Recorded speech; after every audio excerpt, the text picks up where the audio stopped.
All right, so I'm going to share with you guys my favorite writing tips. The original agenda was to pick one, but you know me, I can't just pick one.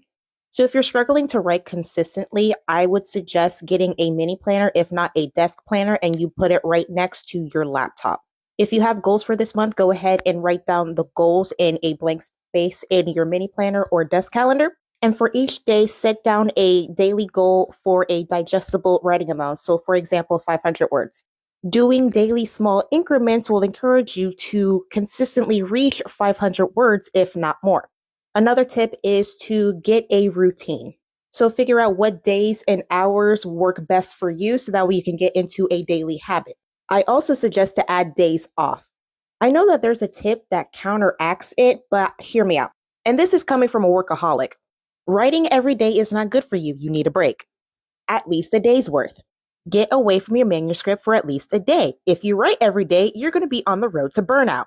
Let me give you an example. So you're working on a project pertaining to one of your hobbies. You're working on it so much that you're practically working on it every day. Day after day after day passes and you're working on it for hours on end. And then after a while, you just no longer feel that burning passion for it. In fact, you actually starting to feel disgusted by it. And now you no longer feel like working on it anymore. So now it's just sitting in a corner somewhere in your room, not being touched for months, in extreme cases, years, because you didn't take breaks from it. I should know, because I had to push back my publishing date for my debut novel twice. I was working on this book from the moment I woke up to when I went to bed. For weeks, I burnt myself out so bad that I didn't touch this book for 6 months. Originally, this book was supposed to be published in 2022. However, I burnt myself out so bad that I never got the book done. So I set myself behind schedule by a lot. And so I'm like, okay, 2023 is going to be the year that I publish this book. Okay, burnt myself out so bad, I'm not touching it for 6 months. Missed my deadline yet again. 2024, I set a routine. I finally got my shit together, and it finally published in April 2024. I'm not trying to go through that again with book two. So for me, I take weekends off. Saturday and Sundays are my days off from not posting any content or writing, and those are my absolute jam. It just gives me time to focus on me and not really worry about what I'm going to post the next day or what I'm going to be writing about.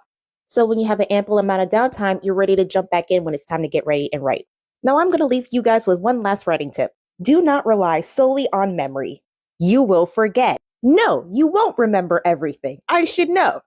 So tell me why. You're free to sing the rest of the lyrics. So tell me why I never wrote exactly what my favorite side character Basil looked like in my damn near 600-page book.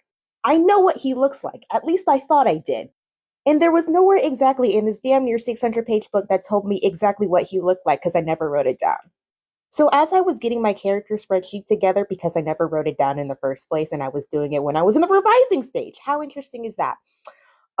So the only thing that I ever wrote about Basil's characteristics was that he had black hair. That was it. So bro was literally just a walking toupee. Mind you, I started writing this book in 2015 and finished the first draft in 2021, and I never peeped that until I wrote my character spreadsheet. So yes, please draft a character spreadsheet so you don't wind up like me and Basil as a walking, talking toupee. So a character spreadsheet is a Excel spreadsheet, or if you use Google Drive, it's a Google spreadsheet that has a list of all your characters, main characters, side characters, even extras on what your characters look like, what the role they play, how old they are, the whole nine.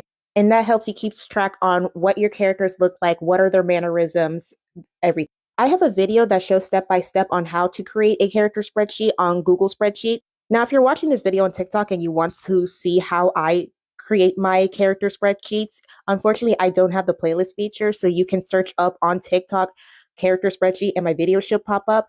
However, if you're watching this on YouTube, and for my TikTok peoples who can't find it, just go to my YouTube page, click on the playlist author tips, and you'll be able to find it there. And I'll show you step by step on how I make my character spreadsheets.